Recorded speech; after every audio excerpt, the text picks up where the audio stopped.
ನಮಸ್ಕಾರ ವೀಕ್ಷಕರೇ ರಾಜ್ಯ ಸರ್ಕಾರಕ್ಕೆ ಪದೇ ಪದೇ ಕಂಟಕ ಎದುರಾಗ್ತಾ ಇದೆ, ಪದೇ ಪದೇ ಎಡವ್ತಾ ಇದೆ. ಅದರಲ್ಲೂ ಉಪಚುನಾವಣೆ ಸಂದರ್ಭದಲ್ಲೇ ವಕ್ಫ್ ವಿವಾದ ಭುಗಿಲೆದ್ದಿತ್ತು.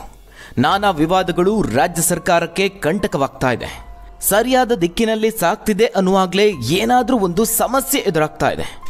ಇನ್ನು ಇತ್ತೀಚೆಗೆ ಪ್ರಚಾರದ ಸಂದರ್ಭದಲ್ಲಿ ಕುಮಾರಸ್ವಾಮಿ ಅವರ ವಿರುದ್ಧ ಸಚಿವರ ನಿಂದನೆಯ ಹೇಳಿಕೆಗೆ ದೊಡ್ಡ ಮಟ್ಟದಲ್ಲಿ ಆಕ್ರೋಶ ಕೇಳಿಬಂತು. ರಾಜ್ಯದ ಜನ ಸಚಿವರ ವಿರುದ್ಧವಾಗಿ ತಿರುಗಿ ಬಿದ್ರು. ಇನ್ನು ಮೂಡ ಹಗರಣದ ಸುಳಿಯಲ್ಲಿ ಸ್ವತಃ ಮುಖ್ಯಮಂತ್ರಿಯವರೇ ಸಿಲುಕಿದ್ದು ಇಂತಹ ಕಠಿಣ ಪರಿಸ್ಥಿತಿ ಬರುತ್ತೆ ಅಂತ ಸಿದ್ದರಾಮಯ್ಯ ಅವರು ಸಹ ಊಹಿಸಿರಲಿಲ್ಲ. ಇನ್ನು ವಾಲ್ಮೀಕಿ ನಿಗಮದಲ್ಲಾದಂತಹ ಹಗರಣ ರಾಜ್ಯದ ಜನರನ್ನ ರೊಚ್ಚಿಗೆಬ್ಬಿಸಿದೆ, ಆಕ್ರೋಶವನ್ನ ಹೊರಹಾಕಿದ್ದಾರೆ. ಸರ್ಕಾರದಲ್ಲಿನ ಬೇರೆ ಬೇರೆಯವರ ಎಡವಟ್ಟುಗಳು ದಿಗ್ಗಜರಿಗೆ ಎಫೆಕ್ಟ್ ಆಗ್ತಾ ಇದೆ. ಸರ್ಕಾರಕ್ಕೆ ದೊಡ್ಡ ಮಟ್ಟದಲ್ಲಿ ಕಂಟಕ ಆಗ್ತಾ ಇದೆ. ಒಂದೆಡೆ ಗ್ಯಾರಂಟಿ ಯೋಜನೆಯಂತಹ ಜನಪರ ಯೋಜನೆಯನ್ನ ಮುಂದುವರಿಸ್ತಾ ಇದ್ರೂ ಸಹ ಬಡವರ್ಗದ ಜನರಿಂದ ಮೆಚ್ಚುಗೆಯ ಮಾತುಗಳು ವ್ಯಕ್ತವಾಗ್ತಿದ್ರೂ ಸಹ ಬೇರೆ ಬೇರೆ ಆರೋಪಗಳಿಂದಾಗಿ ಟೀಕೆಯನ್ನು ಸಹ ಎದುರಿಸುವಂತಾಗಿದೆ. ಪದೇ ಪದೇ ಈ ರೀತಿಯ ಆರೋಪಗಳಿಂದ ಸರ್ಕಾರ ಎಡುತ್ತಿರೋದು ಎಲ್ಲಿ ಅನ್ನೋದೇ ಈಗ ಯಕ್ಷ ಪ್ರಶ್ನೆಯಾಗಿದೆ. ಹೀಗಿರುವಾಗಲೇ ರಾಜ್ಯದ ಖ್ಯಾತ ಸ್ವಾಮೀಜಿಗಳು ಕಾಂಗ್ರೆಸ್ ಸರ್ಕಾರದ ಕುರಿತಾಗಿ ಆಘಾತಕಾರಿ ಭವಿಷ್ಯವನ್ನು ನುಡಿದಿದ್ದಾರೆ. ಕಾಲಜ್ಞಾನ ಭವಿಷ್ಯಕ್ಕೆ ಖ್ಯಾತರಾಗಿರುವ ಶ್ರೀ ಸಿದ್ಧಲಿಂಗ ಶಿವಾಚಾರ್ಯ ಶ್ರೀಗಳು ಸರ್ಕಾರದ ಕುರಿತಾಗಿ ಇದ್ದಕ್ಕಿದ್ದಂತೆ ಒಂದು ಅಚ್ಚರಿಯ ಹೇಳಿಕೆಯನ್ನು ನೀಡಿದ್ದಾರೆ. ಕೇವಲ ಸರ್ಕಾರಕ್ಕೆ ಇರುವ ಕಂಟಕ ಮಾತ್ರ ಅಲ್ಲ, ಸಿಎಂ ಸಿದ್ದರಾಮಯ್ಯ ಅವರಿಗೆ ಮುಂಬರುವಂತಹ ಕಂಟಕದ ಬಗ್ಗೆಯೂ ಹೇಳಿಕೆ ನೀಡಿದ್ದಾರೆ. ಅಲ್ಲದೆ ಡಿ.ಕೆ. ಶಿವಕುಮಾರ್ ಅವರ ಭವಿಷ್ಯ ಇದರಲ್ಲಿ ಅಡಗಿದ್ಯಾ ಅನ್ನುವ ಪ್ರಶ್ನೆಯನ್ನು ಇದು ಹುಟ್ಟು ಹಾಕ್ತಿರುವಂಥದ್ದು. ಇನ್ನು ಯಾವಾಗ ಈ ಕಂಟಕ ಎದುರಾಗುತ್ತೆ ಅನ್ನೋದ್ರ ಬಗ್ಗೆಯೂ ಸ್ಪಷ್ಟವಾಗಿ ಇಂತಹ ದಿನದಂದೇ ಆಗುತ್ತೆ ಅಂತ ಶ್ರೀಗಳು ಹೇಳಿರೋದೇ ಈಗ ರಾಜಕೀಯ ವಲಯದಲ್ಲಿ ಸಂಚಲನ ಮೂಡಿಸ್ತಾ ಇದೆ, ಭಾರೀ ಚರ್ಚೆಗೆ ಗ್ರಾಸವಾಗಿದೆ. ಹಾಗಾದರೆ ಅಷ್ಟಕ್ಕೂ ಶ್ರೀಗಳು ಹೇಳಿದಂತಹ ಆ ಅಚ್ಚರಿಯ ಭವಿಷ್ಯ ಏನು?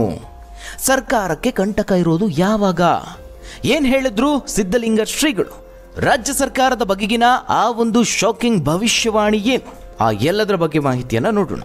ವೀಕ್ಷಕರೇ, ಶ್ರೀಗಳು ನುಡಿದಂತಹ ಭವಿಷ್ಯವಾಣಿ ರಾಜಕೀಯ ವಲಯದಲ್ಲಿ ಚರ್ಚೆಗೆ ಗ್ರಾಸವಾಗಿದೆ, ಸಂಚಲನವನ್ನೇ ಸೃಷ್ಟಿ ಮಾಡಿದೆ. ಅದಕ್ಕೆ ಕಾರಣ ಅವರು ಈ ಹಿಂದೆ ನುಡಿದಂತಹ ಕಾಲಜ್ಞಾನದ ಭವಿಷ್ಯವಾಣಿಗಳು. ಅವರು ಈ ಹಿಂದೆ ನುಡಿದಂತಹ ಭವಿಷ್ಯವಾಣಿಗಳು ನಿಜವಾಗಿರೋದೇ ಅವರು ಈಗ ನುಡಿದಂತಹ ಭವಿಷ್ಯವಾಣಿ ಇಷ್ಟೊಂದು ಸದ್ದು ಮಾಡೋದಕ್ಕೆ, ಮಹತ್ವ ಪಡೆದುಕೊಳ್ಳೋದಕ್ಕೆ ಕಾರಣ ಆಗಿದೆ. ಶ್ರೀಗಳು ನುಡಿದಿದ್ದಾರೆ ಅಂದರೆ ಅದು ನಿಖರವಾಗಿರುತ್ತೆ, ಅವರು ಹೇಳಿದಂತೆಯೇ ಜರುಗುತ್ತದೆ ಅಂತ ಭಕ್ತರು ಸಹ ಅಚ್ಚರಿಯನ್ನು ವ್ಯಕ್ತಪಡಿಸ್ತಾರೆ. ದಾವಣಗೆರೆ ಜಿಲ್ಲೆ ಹರಿಹರ ತಾಲೂಕಿನ ಕುಂಬಳೂರು ಗ್ರಾಮದ ಕಾಲಜ್ಞಾನ ಮಠ ಅಂತಲೇ ಖ್ಯಾತಿಯಾಗಿರುವ ಶ್ರೀ ಸಿದ್ಧಲಿಂಗೇಶ್ವರ ಗದ್ದುಗೆ ಮಠದ ಡಾಕ್ಟರ್ ಶ್ರೀ ಸಿದ್ಧಲಿಂಗ ಶಿವಾಚಾರ್ಯ ಸ್ವಾಮೀಜಿಯವರು ಭವಿಷ್ಯವಾಣಿಯಿಂದಲೇ ಅಪಾರ ಜನಮನ್ನಣೆಯನ್ನು ಗಳಿಸಿದ್ದಾರೆ. ಪ್ರತಿದಿನವೂ ಅಪಾರ ಭಕ್ತರು ಕಾಲಜ್ಞಾನ ಮಠಕ್ಕೆ ಭೇಟಿ ನೀಡಿ ಸಿದ್ಧಲಿಂಗೇಶ್ವರ ಸ್ವಾಮಿಯ ಅನುಗ್ರಹವನ್ನು ಪಡೆಯುತ್ತಾರೆ. ಜನಸಾಮಾನ್ಯರಷ್ಟೇ ಅಲ್ಲದೆ ಹಲವು ಗಣ್ಯರು, ರಾಜಕಾರಣಿಗಳು, ಸೆಲೆಬ್ರಿಟಿಗಳು ಸಹ ಇಲ್ಲಿಗೆ ನಡೆದುಕೊಳ್ತಾರೆ. ಶ್ರೀಗಳು ಹಲವು ವರ್ಷಗಳಿಂದ ಈ ರೀತಿಯಾಗಿ ಕಾಲಜ್ಞಾನ ಭವಿಷ್ಯವನ್ನು ನುಡಿತಿರುವಂಥದ್ದು. ರಾಜ್ಯ ಸರ್ಕಾರದ ಬಗ್ಗೆ, ಕೇಂದ್ರ ರಾಜಕಾರಣದ ಬಗ್ಗೆ, ರಾಜಕಾರಣಿಗಳ ಬಗ್ಗೆ, ಸಿನಿಮಾ ನಟ ನಟಿಯರ ಬಗ್ಗೆ ಅವರು ನುಡಿದಂತಹ ಹಲವು ಭವಿಷ್ಯಗಳು ನಿಜವಾಗಿದೆ. ಈ ಬಗ್ಗೆ ಸಾಕ್ಷಿ ಸಮೇತ ಉದಾಹರಣೆಗಳು ಸಹ ಇದೆ. ಕೇವಲ ಇದಿಷ್ಟೇ ಅಲ್ಲದೆ ರಾಜ್ಯದಲ್ಲಾಗುವ ಪ್ರಾಕೃತಿಕ ವಿಕೋಪ, ದೇಶದಲ್ಲಾಗುವಂತಹ ಅವಘಡಗಳ ಬಗ್ಗೆಯೂ ಶ್ರೀಗಳು ಆಗಾಗ ಭವಿಷ್ಯವನ್ನು ನುಡಿತಾರೆ. ಅಲ್ಲದೆ ಹಲವು ವ್ಯಕ್ತಿಗಳಿಗೆ ಅವರು ಭವಿಷ್ಯದ ಎಲ್ಲ ಆಗು ಹೋಗುಗಳ ಬಗ್ಗೆ, ಅವಘಡದ ಬಗ್ಗೆ ನೇರವಾಗಿ ಎಚ್ಚರಿಕೆ ನೀಡಿದ್ದು ಸಹ ಇದೆ. ಆ ಎಲ್ಲ ಭವಿಷ್ಯವಾಣಿಗಳು ಯಾವ ರೀತಿಯಾಗಿ ನಿಜವಾಗಿದೆ ಅನ್ನೋದನ್ನು ಕೇಳಿದ್ರೆ ನೀವು ಸಹ ಖಂಡಿತವಾಗ್ಲೂ ಅಚ್ಚರಿ ವ್ಯಕ್ತಪಡಿಸ್ತೀರಾ. ಇಷ್ಟೊಂದು ನಿಖರವಾಗಿ ಹೇಗೆ ಭವಿಷ್ಯ ನುಡಿಯೋದಕ್ಕೆ ಸಾಧ್ಯ ಅಂತ. ಅದಕ್ಕೆ ಇತ್ತೀಚಿನ ಒಂದು ಉದಾಹರಣೆಯನ್ನು ಕೊಡಬೇಕು ಅಂದರೆ ನಟ ದರ್ಶನ್ ಅವರ ಕುರಿತಾಗಿನ ಭವಿಷ್ಯ. 2024ರಲ್ಲಿ ತಾನು ಜೈಲು ಪಾಲಾಗ್ತೀನಿ ಅಂತ ಸ್ವತಃ ದರ್ಶನ್ ಅವರೇ ಊಹಿಸಿರಲಿಲ್ಲ. ಅಷ್ಟು ಮಾತ್ರ ಅಲ್ಲ, ಇಡೀ ಚಿತ್ರರಂಗಕ್ಕೆ ಇದು ಒಂದು ಬರಸಿಡಿಲು ಬಡಿದಂತಹ ಸುದ್ದಿ. ರಾಜ್ಯದ ಜನಕ್ಕೆ ನಟನೊಬ್ಬನ ಮೇಲೆ ಈ ರೀತಿಯಾದಂತಹ ಆರೋಪ ಕೇಳಿಬಂದಿದ್ದು ದಿಗ್ಭ್ರಮೆಯನ್ನು ಮೂಡಿಸಿತ್ತು. ಇನ್ನು ದರ್ಶನ್ ಅವರ ಆರೋಗ್ಯದಲ್ಲೂ ಏರುಪೇರಾಗಿರೋದು, ಜೈಲಿನಲ್ಲಿ ಚಿಕಿತ್ಸೆಯನ್ನು ಪಡೆದುಕೊಂಡಿದ್ದು, ಅಷ್ಟು ಮಾತ್ರ ಅಲ್ಲ, ಅದೇ ಅನಾರೋಗ್ಯದ ಹಿನ್ನೆಲೆಯಲ್ಲಿ ಹಲವು ತಿಂಗಳ ಬಳಿಕ ಅವರಿಗೆ ಜಾಮೀನು ಸಿಕ್ಕಿದ್ದು ನಿಮ್ಮೆಲ್ಲರಿಗೂ ಗೊತ್ತಿದೆ. ಆದರೆ ನಟ ದರ್ಶನ್ ಅವರಿಗೆ ಈ ರೀತಿಯ ಪರಿಸ್ಥಿತಿ ಬರುತ್ತೆ ಅಂತ ಚಿತ್ರರಂಗದ ಮಂದಿಯಾಗಲಿ, ರಾಜ್ಯದ ಜನರಾಗಲಿ ಊಹೆ ಮಾಡಿರಲಿಲ್ಲ. ಆದರೆ ಕಾಲಜ್ಞಾನ ಮಠದ ಸಿದ್ಧಲಿಂಗ ಶಿವಾಚಾರ್ಯರು ಮಾತ್ರ ಇಂತಹದೊಂದು ಪರಿಸ್ಥಿತಿ ಬರುತ್ತೆ ಅಂತ ಮೊದಲೇ ಹೇಳಿದ್ರು. ಅಷ್ಟು ಮಾತ್ರ ಅಲ್ಲ, ನಟ ದರ್ಶನ್ ಅವರಿಗೆ ಹತ್ತಿರ ಇರುವಂತಹ ಸ್ನೇಹಿತರಾಗಲಿ, ಕುಟುಂಬದವರಾಗಲಿ ತಕ್ಷಣದಿಂದಲೇ ಅವರು ಎಚ್ಚರಿಕೆಯಿಂದ ಇರುವಂತೆ ತಿಳಿಸುವಂತೆ ಶ್ರೀಗಳು ಮೊದಲೇ ಮಾಹಿತಿಯನ್ನು ನೀಡಿದರು. ನಟ ದರ್ಶನ್ ಹಾಗೆ ಸಹಚರರು ಬಂಧನ ಆಗಿದ್ದು ಜೂನ್ 11ರಂದು.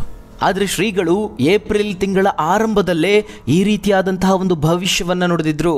ಈ ವರ್ಷದಲ್ಲಿ ದರ್ಶನ್ ಅವರಿಗೆ ಅನೇಕ ರೀತಿಯ ಶತ್ರುಗಳ ತೊಂದರೆ ಇದೆ, ಅನಾರೋಗ್ಯ ಸಮಸ್ಯೆಗಳು ಬರುತ್ತೆ, ಮಾನಹಾನಿಯಾಗುತ್ತೆ, ಅನೇಕ ರೀತಿಯ ದುಷ್ಕೃತ್ಯಗಳ ಪ್ರಯೋಗದಿಂದ ನೆಮ್ಮದಿಯೇ ಹಾಳಾಗುತ್ತೆ. ಹೀಗಾಗಿ ಆದಷ್ಟು ಎಚ್ಚರಿಕೆಯನ್ನು ವಹಿಸಲೇಬೇಕು, ಅದರಲ್ಲೂ ನಿಮ್ಮ ರಕ್ಷಣಾ ವಲಯವನ್ನು ಹೆಚ್ಚು ಮಾಡೋದು ಸೂಕ್ತ ಅಂತ ಅವತ್ತೇ ದರ್ಶನ್ ಅವರಿಗೆ ಎಚ್ಚರಿಕೆಯನ್ನು ನೀಡಿದ್ರು. ಅದು ಸಹ ಶ್ರೀಗಳು ಯುಗಾದಿಯ ಸಂದರ್ಭದಲ್ಲಿ ನುಡಿದಂತಹ ಭವಿಷ್ಯ ಅದು.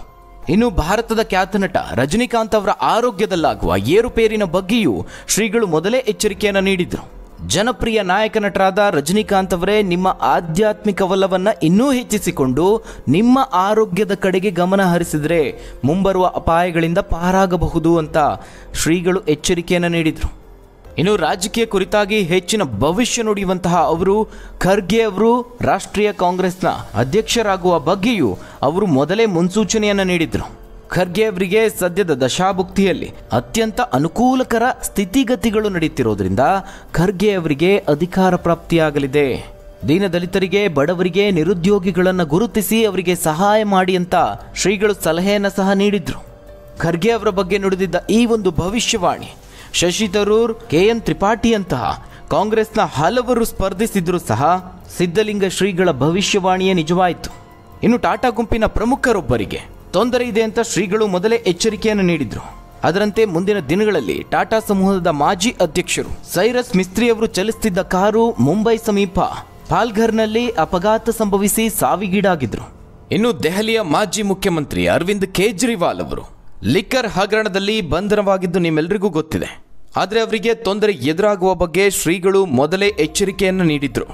ಇದೀಗ ಅವರು ರಾಜ್ಯ ಸರ್ಕಾರದ ಬಗ್ಗೆ ಒಂದು ಆಘಾತಕಾರಿ ಭವಿಷ್ಯವನ್ನು ನುಡಿದಿದ್ದಾರೆ.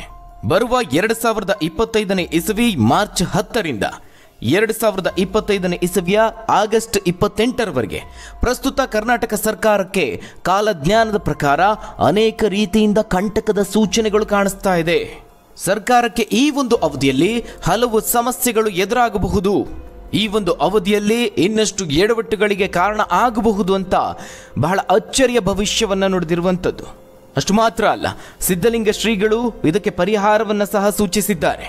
ರಾಜ್ಯದ ಘನತೆವೆತ್ತ ನಾಯಕರುಗಳು ಆದಷ್ಟು ಸರ್ಕಾರದ ಬಗ್ಗೆ ಕಾಳಜಿಯನ್ನು ವಹಿಸಿ ಜನಸೇವೆಯನ್ನು ನಿಸ್ವಾರ್ಥದಿಂದ ಮಾಡೋದ್ರಿಂದ ಮುಂಬರುವ ಅಪಾಯಗಳನ್ನು ತಗ್ಗಿಸಬಹುದು.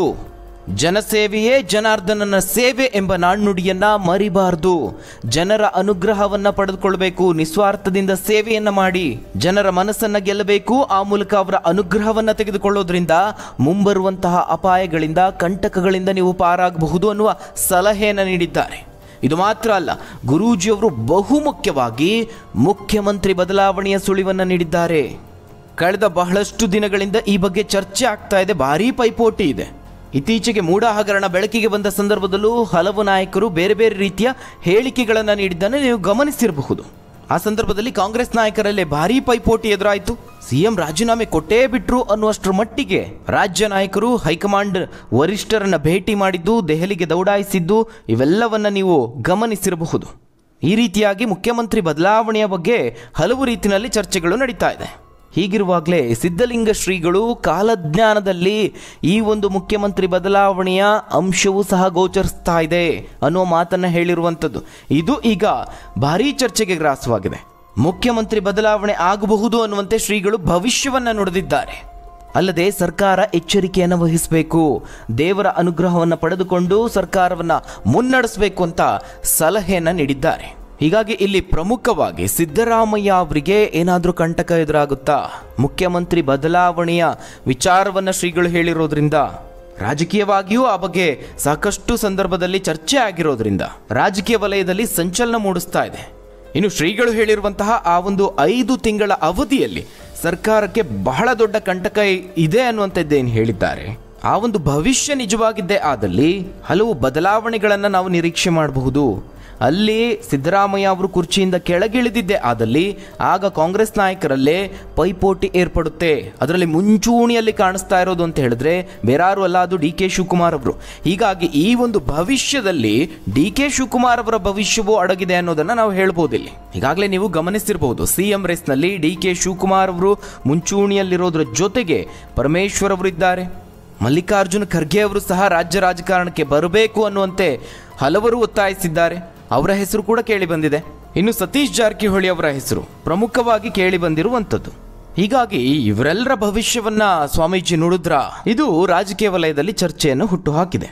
ಇನ್ನು ವಿಪಕ್ಷಗಳು ಬಿಜೆಪಿ ಹಾಗೆ ಜೆಡಿಎಸ್ ಮುಂಬರುವ ದಿನಗಳಲ್ಲಿ ಮುಖ್ಯಮಂತ್ರಿ ಬದಲಾವಣೆಯೂ ಆಗಬಹುದು, ಸರ್ಕಾರವೇ ಪತನಗೊಳ್ಳಬಹುದು ಅನ್ನುವ ಅರ್ಥದಲ್ಲಿ ಹಲವು ನಾಯಕರು ಹೇಳಿಕೆಯನ್ನು ಹಾಗಾದ್ರೆ ವೀಕ್ಷಕರೇ ಶ್ರೀಗಳು ನುಡಿದಂತಹ ಭವಿಷ್ಯವಾಣಿಯ ಬಗ್ಗೆ ನೀವೇನಂತೀರಾ? ನಿಮ್ಮ ಅನಿಸಿಕೆ ಅಭಿಪ್ರಾಯವನ್ನು ಕಾಮೆಂಟ್ ಮೂಲಕವಾಗಿ ತಿಳಿಸಿ. ಧನ್ಯವಾದಗಳು ವೀಕ್ಷಕರೇ.